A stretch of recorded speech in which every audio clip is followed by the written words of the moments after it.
Aí, ó, professor Lustosa na área, direto para mais uma aula aqui do YouTube do Operação Concursos, para a gente melhorar cada vez mais os nossos conhecimentos, praticando em questões, né? Isso para a gente poder chegar na nossa prova nas melhores condições. Eu vi a prova da Polícia Civil do Rio Grande do Sul, foi esse ano, inclusive, janeiro, é isso. É uma base boa que você tem, inclusive, para olhar também para a sua prova, tá certo? E tenho certeza absoluta que é uma das matérias mais tranquilas que tem nessa prova, é isso, e que você pode, com certeza absoluta, fazer uma excelente pontuação.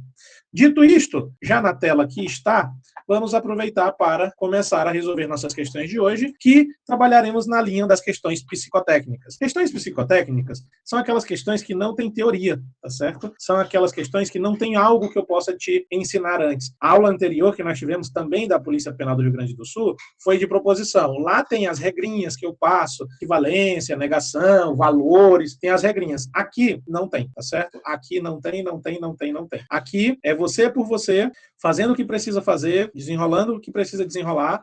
4 coisas você precisa fazer, e eu costumo falar sobre elas, né? Primeira coisa que você tem que fazer é ler. Não tem como escapar, você tem que ler a questão. Diga-se de passagem, leia toda a questão primeiro. Depois, interpretar / entender ali o que foi dito e o que foi pedido. Depois, para mim, a etapa principal, organização. Se você não organizar, você não vai resolver. A palavra-chave das questões psicotécnicas é organização. E por último, a resolução. Não tem como escapar. Então você tem aí o LIOR, ou LEOR, para fazer. Ler, entender, organizar, resolver. Ler, interpretar, organizar e resolver. E a palavra-chave, chave, é a organização. Dito isto, vou te mostrar na prática como a coisa acontece.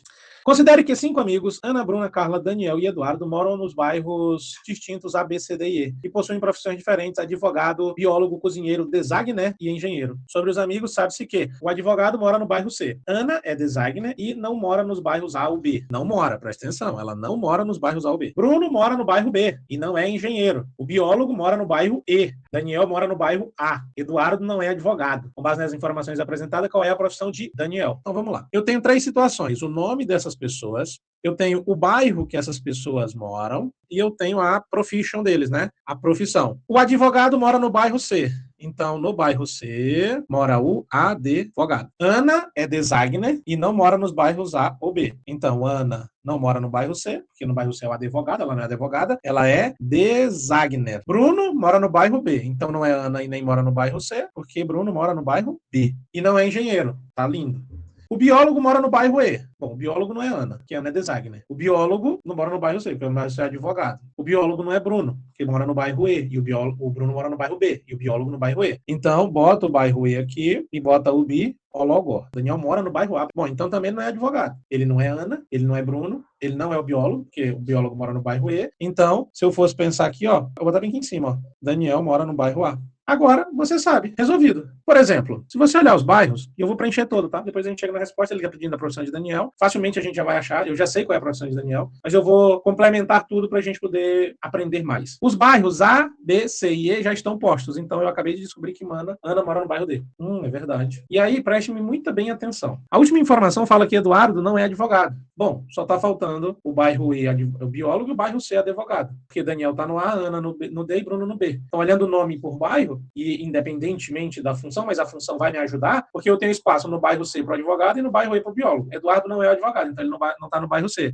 Então, Eduardo está no bairro E e é o biólogo. E aí, consequentemente, eu acho Carla no bairro C como advogado. É verdade, professor, é verdade. E eu vou descobrir a profissão de Daniel agora, porque como o Bruno não é engenheiro, só está faltando o engenheiro e o cozinheiro. Se Bruno não é engenheiro, ele só pode ser cozinheiro. E o engenheiro sobra para Daniel. Então, Daniel é o engenheiro e mora no bairro A. Veja que você conseguiu colocar todo mundo. Tanto onde mora, como que função tem. Eu consegui colocar Ana no bairro D de cara, não é isso? Aí depois eu consegui colocar Edu como biólogo, Eduardo, porque ele não é advogado, só estava faltando o advogado e o biólogo, não é isso? Considerando os bairros ali. Então, Edu ficou no bairro E como biólogo. Aí sobrou Carla para ser advogada. E aí, como Bruno não é engenheiro, só estava faltando engenheiro e cozinheiro, Bruno virou o cozinheiro e Daniel virou o engenheiro. Suave. Safe, eu diria. Ponto garantido. Vai.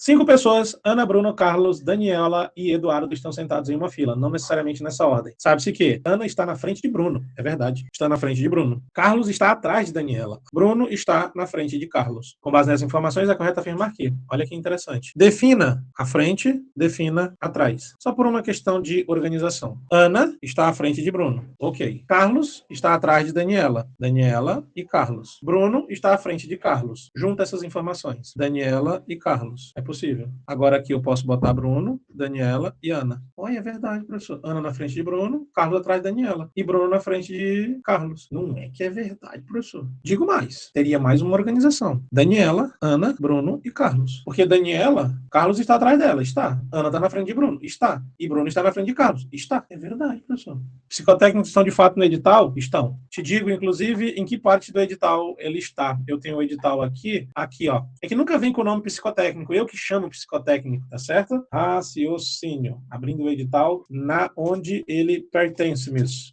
Ó. É um tópico do edital que fala assim: estruturas lógicas das relações arbitrárias entre pessoas, lugares, objetos ou eventos fictícios. Deduzir novas informações das relações fornecidas e avaliar as condições usadas para estabelecer a estrutura daquelas relações. Identificação de padrões e lógica de argumentação. Sequências de lógicas de números, letras, figuras ou palavras. Pronto. Resumo da obra psicotécnica. É, professor. Tava lá. Eu li lá no pedaço do edital que eu acabei de abrir ali para mostrar para você. Então, o comecinho do edital, policial penal, é psicotécnico. Professor, veja bem. O senhor falou do policial penal e do analista. São os cargos superior, né? Mas eu vou fazer para técnico, professor. No cargo de nível médio, também. Começa falando a estrutura lógica das relações arbitrárias e psicotécnico. Então, tem nos dois. E digo mais. 2, 3 questões diversas das partes psicotécnicas. Sequência, a gente vai já ver sequência aqui também. Em regra, para ser 3 pontinhos garantido. Na verdade, eu não sei. Às vezes eu acho que eu sonho demais, mas eu sonho porque eu acho que é possível sonhar. Mas quando eu olho para o edital da Polícia Penal, quando eu lembro da prova da Polícia Civil do Rio Grande do Sul, cara, muito possível da gente gabaritar. Muito possível. Não que a gente tenha que ter o peso de gabaritar, não é isso, mas é porque dá. Se não, eu já falei o número mágico, é pelo menos 7. Só que, na boa, se tu fizer 70% da prova, tu não passa. Tem que trabalhar com 80%.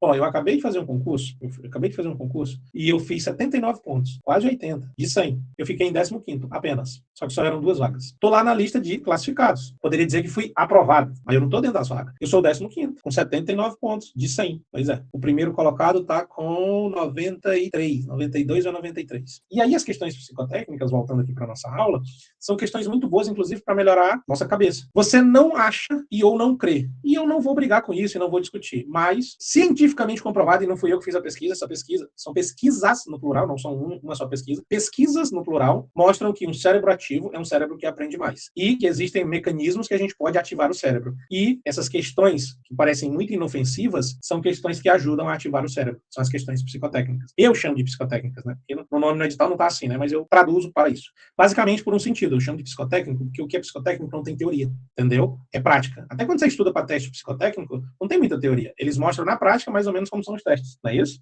Pois bem, de acordo com as 3 informações que nós temos aqui da questão, Ana na frente de Bruno, nas 3 situações está. Carlos atrás de Daniela, nas 3 situações está. E Bruno na frente de Carlos, nas 3 situações está. Professor, mas está faltando Eduardo. É verdade. Onde você quer colocar Eduardo? Pois é, professor, a questão não disse. Ele pode estar em qualquer lugar. Desde estar em primeiro, até eventualmente estar em último, passando, inclusive, por poder estar aqui pelo meio. Ele pode estar em qualquer lugar. Mas a questão pede, então, né? Eu não vou ficar ali parado por Eduardo. Eu vou ter que me desenrolar. Então ela pede, com base nessas informações, é correto afirmar que letra A, Ana está na frente de Carlos. Está, professor. Não tem como ela não estar na frente de Carlos. Ela está. Porque ela está na frente do Bruno. E o Bruno está na frente do Carlos. Ana está na frente de Bruno. Bruno está na frente de Carlos. Então Ana está na frente de Carlos. Acabou. Letra B, Carlos está na frente de Ana. Tem nem como. Letra C, Ana está na frente de Daniela. Olha, professor, era verdade. Pois é, não fosse eu ter posto essa daqui, né? Te mostrado que aqui era possível. Ah, foi bem aí que tu me pegou. Eu não tinha olhado para aquela possibilidade ali de Daniela estar na frente de Ana. E ela pode, né? A questão disso é que Carlos está atrás de Daniela. Então Daniela pode estar em qualquer lugar na frente de Carlos, inclusive na frente de Ana também. Foi por isso aí, professor. E aí, eventualmente, você poderia querer achar que a letra C também estava certa. Não está. Porque se eu tenho 3 possibilidades de organização, presta atenção nesse detalhe também. Se eu tenho 3 possibilidades de organização, todas 3 são válidas. E eu tenho que tomar a termo as 3, tá certo? Então, a única coisa que eu posso ter ali de certeza é que Ana está na frente de Carlos. Em qualquer uma das 3 isso acontece. Daniela está na frente de Bruno. Tem situação que sim, mas tem situação que não. Então, você poderia achar que é, mas também não é. E a letra E, Eduardo, está entre Bruno e Carlos. Olha, falou de Eduardo. Entre Bruno e Carlos. Não, ele podia estar antes de Daniela ou depois de Carlos. Eduardo pode estar em qualquer lugar. Em qualquer lugar. O problema é que a questão diz que Eduardo está, mas eu não tenho certeza se ele está. Ele pode estar. E pode estar é diferente de estar. É, professor? Muito, muito diferente. Bem de boa essa também. Marcos, João e Luiz foram a uma loja de roupas e sapatos. Os itens vendidos para eles foram cinto, calça, camiseta, bermuda, jaqueta e um par de sapatos. Cada um deles comprou 2 itens diferentes. E ninguém comprou item igual repetido. Quer dizer que todo mundo comprou um bagulho diferente um do outro. Além disso, sabe-se que quem comprou o cinto não comprou camiseta. Não comprou camiseta. Quem comprou camiseta, comprou também uma bermuda. Marcos comprou uma calça. Quem comprou sapato, comprou também uma jaqueta. Muito bem. Luiz comprou sapatos. Diante das informações, é correto afirmar. Então vamos lá. Quem comprou o cinto, não comprou camiseta. Até aí tudo bem. Quem comprou camiseta, comprou também a bermuda. Ok. Marcos comprou uma calça. Não consigo colocar ainda. Quem comprou sapatos, comprou também jaquetas. Opa. Então, sapatos, jaquetas. Se sapatos e jaquetas estão aqui, então cinto e calça. Eu descobri. Aí diz que Marcos comprou uma calça. Então aqui está menino Marcos. Luiz comprou sapatos. Então aqui está menino Luiz. E o outro menino é o João. O João tá ali. Acabou. Agora olha as respostas. João comprou um cinto. Não, camiseta e bermuda. Luiz comprou calça e jaqueta. Não, Luiz comprou sapato e jaqueta. João não comprou bermuda, mas João comprou bermuda. E aqui diz que ele não comprou. Ó, a pegadinha do malandro. Marcos comprou o cinto. Sim, comprou a calça e o cinto. Foi o que sobrou para ele.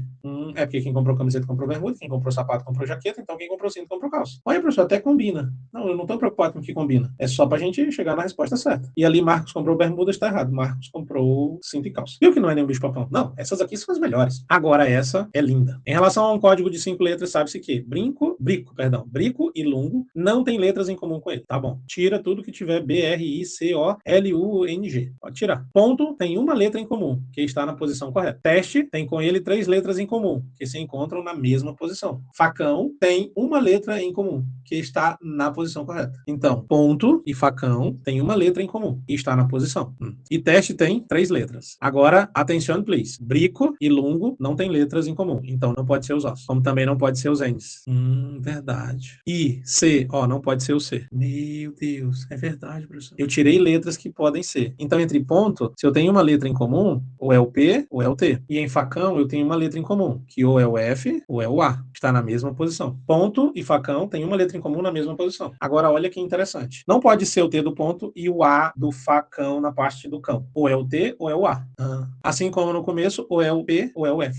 Então, disso posto, eventualmente, eu teria 2 situações, ao meu ver. Vem pra cima. O P do ponto com o A do facão. Ou o F do facão e o T do ponto. Por possibilidades. Olhando para as alternativas, e aí agora eu preciso ser perspicaz nesse sentido, fenda já sei que não pode ser. Porque fenda tem N e o N não tem nada em comum. Ou começa com P ou com F. Ou é a peste ou é a festa. Só que, se fosse a peste, eu teria 4 letras em comum. Só que a questão diz que só tem 3 letras em comum. Então não é a peste. Como também não é a veste, já não era mesmo e nem o cetáfio. Porque eu começa com P ou com F. E agora eu vi que começou com F. Porque se fosse peste, teria 4 letras em comum com o teste, inclusive na posição. Mas a questão diz que só tem 3 letras em comum. Então não pode ser a peste. Sobrando apenas a festa como o código. A questão virou o termo. Termo? Não tem R aqui, homem. Não pode ter R. O que está em brico, não pode. Nem o O também. Não é isso? O O também não pode. Então virou a festa. Agora confere. T está em comum com o ponto. O F está em comum com o facão. Não é isso? E o EST está em comum com o teste. EST. Professor, mas o T ficou em comum tanto com o teste como com o ponto. Tudo bem, não tem problema. Tá. O jogo se chama termo. Entendi. É um jogo de palavras. Sim, é um jogo de palavras. Onde você vai ajustando ali o que tem e o que não tem. Vai eliminando. Querida. E aqui, se eu posso dar um bizu, que eu acho que é super válido, analisa com as alternativas. Não tenta achar sem olhar para as alternativas. Olha para as alternativas que tu já elimina o que não serve. Tu já elimina o que não faz sentido e o que não presta. Bem interessante. Agora, sequência. Olha aí, analisa aí. Olha aqui, o que eu vou fazer. Eu vou fazer aqui algumas marcações e vou reposicionar o negócio. 5 e 8, 4 e 7, 3 e x, 2 e 5, 1 e 4 e o y. Se tu olhar agora, de cima para baixo, veja que está diminuindo. 5, 4, 3, 2, 1, o y vai ser 0. 8, 7, 6, 5, 4. Ou seja, x é 6, y é 0. É sobre isso. Se indicar, faz uma questãozinha psicotécnica por dia, cara. Uma por dia. Sua vida vai estar resolvida para todo sempre em todas as questões de lógica desse sentido, em todas as bancas e em todos os concursos. Desse assunto. Estou falando dos outros. Só que tem um detalhe se você fizer uma questão de lógica todo dia, que é o detalhe imperceptível, mas que dá um resultado absurdo. Você vai aprender mais e melhor todas as outras matérias. Confia em em mim. Eu não estou brincando contigo. Então, se eu faço uma questão psicotécnica por dia, eu ativo o meu cérebro. A ideia, eu peço até, inclusive, que façam antes de começar os estudos do dia. Antes de começar a estudar. Aí lá resolve a questão psicotécnica. Só uma, não precisa mais que uma. Qualquer assunto psicotécnico. Depende. Aí você faz lá e diz, agora eu vou estudar. Aí você começa a estudar. E segue a vida. 2, 3 meses depois, você olha e diz, rapaz, olha, eu estou aprendendo mais, estou aprendendo melhor, consigo reter, estou entendendo, a revisão está fluindo. É só coisa linda. Se eu quiser fazer 2 por dia, tá bom. 3. Tudo bem, a quantidade não vai, mas assim, vamos pensar em finalidade, em perspectiva, em objetivo. Faz uma por dia, para antes do estudo. Vamos pensar assim também, pô, eu vou estudar 2 matérias por dia, professor. Eu posso fazer uma antes de cada matéria? Pode, aí sim, são 2 por dia. Professor, eu vou estudar 3 matérias por dia.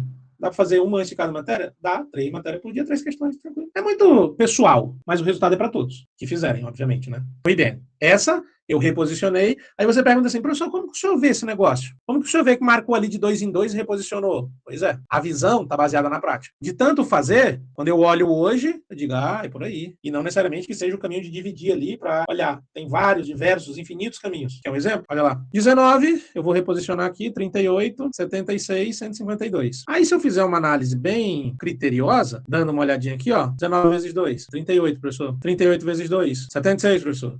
E 76 vezes 2? Tá lá, professor, 152. Tá bom. Então, se eu seguir nesta máxima, vezes 2, 152 vezes 2, 304. Letra C. Nossa, professor, o senhor nem esperou eu fazer. O senhor já fez diretão. Pois é. Ato falho do professor. Faz essa então agora. Vamos lá. 76. É isso aí, meu cara. É isso aí, Christian. 76. Você tá certíssimo. Ó, 12, 21, 28, 37, 48, 61. E eu quero esse número bem aqui. Aí eu pego a pincela de outra cor. Do 12 pro 13 é mais 1. Do 13 pro 16 é mais 3. Do 16 pro 21 é mais 5. Do 21 pro 28 é mais 7. Do 28 pro 37 é mais 9. Do 37 pro 48 é mais 11. Do 48 pro 61 é mais 13. Pegou a visão? Tá na crescente dos números ímpares? Mais 1, mais 3, mais 5, mais 7, mais 9, mais 13, mais 11, mais 13. Próxima perna, se eu seguir essa mesma lógica. Mais 15. Somado e ajustado, 76. Faz essa agora. Essa é boa. Vamos que vamos, vamos que vamos. 50. Sempre somando 4 e 7 em cada resultado, não? Exatamente. Ó, pra cá, mais 4. Pra cá, mais 7. Pra cá, mais 4. Mais 7. Mais 4. Próxima perna, mais 7. Se eu somar, dá 50. Vocês estão craque. E aí vocês pegaram o macetinho rapidinho, né? Mais 4, mais 7, mais 4, mais 7 e já brilhou. E agora tem mais uma de sequência aí para vocês. Pode fazer. Aguarda a resposta. U36. Henrique já meteu a louca. Ó, pelos números, 1 é 1 ao quadrado, 4 é 2 ao quadrado, 9 é 3 ao quadrado, 16 é 4 ao quadrado, 25 é 5 ao quadrado. Se eu estou seguindo 1, 2, 3, 4, 5 ao quadrado, 1 ao quadrado, 1, 2 ao quadrado, 4, 3 ao quadrado, 9, 4 ao quadrado, 16, 5 ao quadrado, 25. Então, o próximo é o 6 ao quadrado. 6 ao quadrado é 36. Agora, olha comigo aqui. A, B, C, D, E, F, G, H, I, J, K, L, M, N, O, P, Q, R, S, T, U, V, W, X, Y, Z. Olha de trás para frente. Eu tenho o Z, o Y, o X, o W e o V. Próxima letra, U. U36 é o meu serviço. U36 é o meu serviço. Só seguir a ordem alfabética e usar os números primos. Não são primos. Não são os números primos, são os números ao quadrado. Mas tá certo, o resultado é U36. Acertou. Não são os números primos, são os números naturais, ao quadrado. 1, 2, 3, 4, 5. Próximo é o 6. E essa aí agora? Vou deixar vocês baterem a cabeça um pouquinho. Silenciosamente eu tô respondendo. Paty é irmã de João e eles são filhos de Ana e Joaquim. Veja que de Ana e Joaquim eu puxei Paty e João. Paty é mãe de Guta e Luiz. Então eu posso botar aqui Paty como mãe de Guta e Luiz. João é casado com Lúcia e eles são pais de Mateus. A partir dessas informações, é correto afirmar. Joaquim é o avô de Lúcia. Não, Joaquim é o sogro de Lúcia. Ele é o pai de João e João é casado com Lúcia. Não é isso? Então, Joaquim é o sogro de Lúcia. Guta não é prima de Mateus. É sim, porque Paty e João são irmãos. Paty e João são irmãos, então Guta é prima de Mateus. É prima sim. Mateus é neto de Joaquim. Com certeza, é filho de João. João é filho de Joaquim. Mateus é neto de Joaquim. Luiz é sobrinho de Ana. Não, Luiz é neto de Ana. Luiz é filho de Paty, que é filho de Paty, que é filho de Ana. Então, Luiz é neto de Ana. Guta não é neto de Ana. É sim, Guta é neto de Ana. Aqui diz que não é. É onde está o erro. Fechou? Se você olhar aqui, ó, já era. E assim a gente segue. Tranquilo? Eram essas 10 questões que a gente tinha hoje. Espero que vocês tenham aproveitado. Mas mais do que isso, espero que vocês sigam a minha dica. Quem aqui está ou vai passar por aqui. Uma questão psicotécnica por dia. Não precisa mais do que isso. Os outros assuntos de lógica, você tem que tirar um dia para estudar, porque tem conteúdo, tem teoria. Questões psicotécnicas é que é conhecimento empírico, é na prática. Mas não porque é o conhecimento empírico na prática, mas porque vai ativar o seu cérebro e vai ajudar você a aprender mais e melhor. Então, antes de começar o estudo do dia, faz uma questãozinha psicotécnica e estuda depois o que for. O que for. Qualquer coisa, estuda. E larga. Mas repete, todo dia uma questãozinha psicotécnica antes de estudar. Todo dia uma questãozinha psicotécnica antes de estudar. E vai. E vai. 2, 3 meses depois, lá no dia da prova, você vai dizer, caralho, eu lembro de tudo. Maluco, ó, tô voando. Acredite. Graças também a tudo que você vai fazer, o esforço, né, e tal, todas as circunstâncias. Você estou em um plantão de 12 horas, estudando sempre que possível. Obrigado. É isso aí, meu irmão. Você está fazendo certinho, Christian. E todo mundo que trabalha estuda. E é no horário que dá. Leva um bloquinho com questões, na verdade, puxa questões do celular, leva um bloquinho só para fazer anotação, para responder. Hoje está relativamente mais acessível o estudo, não é isso? E assim, onde dá do jeito que dá, como dá, meu irmão. Mete a cara, mete a bronca e vai que vai. Fiquem com Deus, estudem, descansem, trabalhem, façam o que tem que fazer. É nós, sempre nós. E a gente vai junto até a aprovação. Contem comigo, contem com a gente da operação e vamos junto fazer acontecer. Fiquem com Deus, boa noite, tamo junto.